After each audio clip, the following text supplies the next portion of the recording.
ನಾನು ಇವತ್ತು ಸೌತೆಕಾಯಿದು ಪುಳಿಕೊದ್ದೆಲು ಹೇಳಿ ಮಾಡ್ತೇನೆ. ಸೌತೆಕಾಯಿ ತೊಳೆದು ತುಂಡು ಮಾಡಿದ್ದೇನೆ. ಈಗ ಕುಕ್ಕರಲ್ಲಿ ಹಾಕಿ 1-2 ವಿಜಿಲ್ ತೆಗಿತೇನೆ. ಇದಕ್ಕೆ ಬೇಯಿಸುವಾಗ ಒಂದು ಅಂಬಡಿ ಹಾಕ್ತೇನೆ. ಈಗ ನಾನು ಬೇಯಿಸ್ಲಿಕ್ಕಿಟ್ಟೆ. ಈಗ ತೆಂಗಿನಕಾಯಿ, ಕೊತ್ತಂಬರಿ, ಹೀಂಗು, ಕಡಲೆಬೇಳೆ, ಮೆತ್ತೆ, ಉದ್ದಿನಬೇಳೆ ಇಷ್ಟು ಹಾಕಿ ಹುರಿತೇನೆ. ಮೆಣಸೆಲ್ಲ ಹಾಕಿ ಹುರಿತೇನೆ. ಈಗ ಇದೆಲ್ಲ ಒಟ್ಟಿಗೆ ಹಾಕಿ ಹುರಿಯೋದು. ಈಗ ಸ್ವಲ್ಪ ಎಳ್ಳು ಸಪ್ರೇಟ್ ಆಗಿ ಹುರಿತೇನೆ. ಇದು ಅದು ಹೇಳಿದ್ರೆ ಚಟ್ಪಟ ಆಗಬೇಕು. ಅದರಲ್ಲಿ ಹಾಕಿದರೆ ಆಗೋದಿಲ್ಲ, ಅದಕ್ಕೆ ಬೇರೆ ಹುರಿತೇನೆ. ಕುಂಬಳಕಾಯಿದು ಮಾಡೋದು. ಇವತ್ತು ಕುಂಬಳಕಾಯಿ ತಂದದಿಲ್ಲ, ಸೌತೆಕಾಯಿ ಉಂಟೇಳಿ ಸೌತೆಕಾಯಿದು ಮಾಡ್ತೇನೆ ಪುಳಿಕೊದ್ದೆಲು. ಒಳ್ಳೇದಾಗ್ತದೆ ಅದರದ್ದು ಸಹ.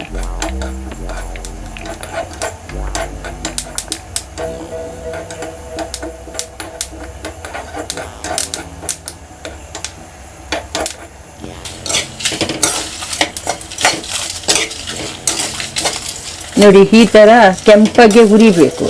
ತೆಂಗಿನಕಾಯಿ ಎಲ್ಲ ಇದು ಮಸಾಲೆದು ಇದೆಲ್ಲ ಹಾಕಿ ಕೆಂಪಗೆ ಹುರಿಬೇಕು. ಇನ್ನು ಸಾಕು ಇದು ಹುರಿದದು.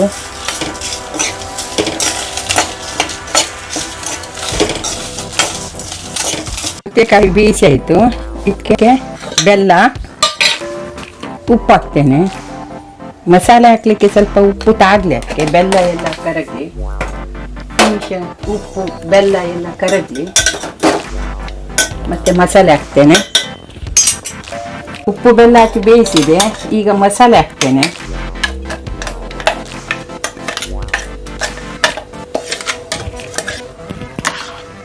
ಮಸಾಲೆ ಹಾಕಿದ್ದೇನೆ. ಈಗ ಕುದಿಸ್ಲಿಕ್ಕೆ ಇಡ್ತೇನೆ. ಮಸಾಲೆ ಹಾಕಿ ಕುದಿಸ್ಲಿಕ್ಕೆ ಇಟ್ಟಿದ್ದೇನೆ. ಈಚೆ ಸೈಡಲ್ಲಿ ಒಗ್ಗರಣೆಗೆ ಇಡ್ತೇನೆ. ಒಗ್ಗರಣೆಗೆ ಸಾಸಿವೆ ಮತ್ತು ಕರಿಬೇವು ಮಾತ್ರ. ಸಾಸಿವೆ ಹಾಕ್ತೇನೆ.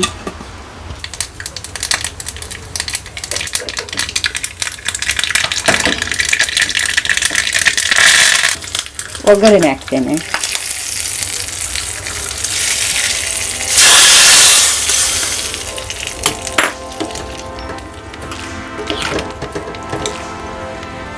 ಕುದಿ ಬಂತು, ಆಫ್ ಮಾಡ್ತೇನೆ.